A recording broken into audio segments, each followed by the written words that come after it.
এই যে আরেকটা কি চলতেছে, সেকুলারিজমের কথা বলেন, ন্যাশনালিজমের কথা বলেন, এগুলো একটা তাত্ত্বিক মতবাদ শুধুমাত্র।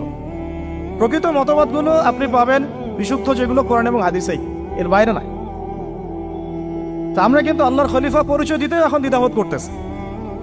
এই জমিনে আল্লাহ পাক আমাদেরকে তার খলিফা বানিয়ে পাঠিয়েছে। এখন খলিফা হলাম কিভাবে, কিসের গুণে খলিফা হলাম? প্রশ্নটা এটা।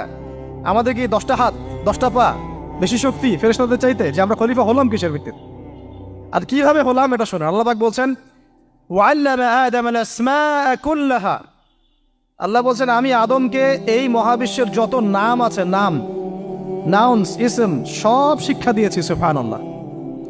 এই মহাবিশ্বের যত নাউন্স, নাম, এখানে ইসম শব্দের অর্থ কিন্তু জ্ঞান। ইসম মানে কি? এখানে জ্ঞান। মহাবিশ্বের যে জ্ঞানগুলো আছে, এই জ্ঞানগুলো আল্লাহ পাক আমাদের আদি পিতাকে শিক্ষা দিয়েছেন। আমাদের আদি পিতাকে আল্লাহ নিজে শিক্ষা দিয়েছেন। সৃষ্টিগতভাবে আমরা জ্ঞানী ছিলাম না, আল্লাহ পাক আমাদেরকে জ্ঞান শিক্ষা দিয়েছেন।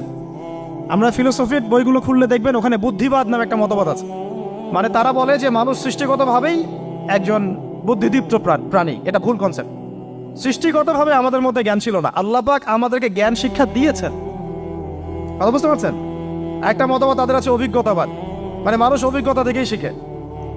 আরেকটা আছে সমন্বয় মতবাদ, আপনারা তো এগুলো অনেকে পড়েছেন হয়তো। এর বাইরে যে একটা মতবাদ আছে যে আল্লাহর পক্ষ থেকে ওহী ভিত্তিক মানুষ জ্ঞান শিখে, এই মতবাদ কোনো দার্শনিকের বইয়ে স্থান পেল না। কি আফসোস, কি আফসোস! অথচ মুসলিম ঘরের দার্শনিক তারা। আমরাও পড়েছি ভাই, 4 বছর এই কারণে গেলেই। কি আফসোস! আল্লাহ পাকের ওহীর পক্ষ থেকে যে জ্ঞান আসতে পারে, এইটা কনসেপ্টই নাই। অথচ এখানে কোরআনে আল্লাহ পাক বলছেন ওয়াল্লামা আদামাল আসমাআ কুল্লাহা, আমি আল্লাহ আদমকে সমস্ত নাম শিক্ষা দিয়েছি। সুবহানাল্লাহ। এরপরে এই যে জ্ঞান আদম আলাইহিস সালামকে আল্লাহ পাক শিক্ষা দিলেন, এর ফলশ্রুতিতেই আল্লাহ পাক বললেন যে ওয়াইয কুলনা লিল মালাইকা উসজুদু লি আদম, হে ফেরেশতারা তোমরা এখন আদমকে সিজদা করো।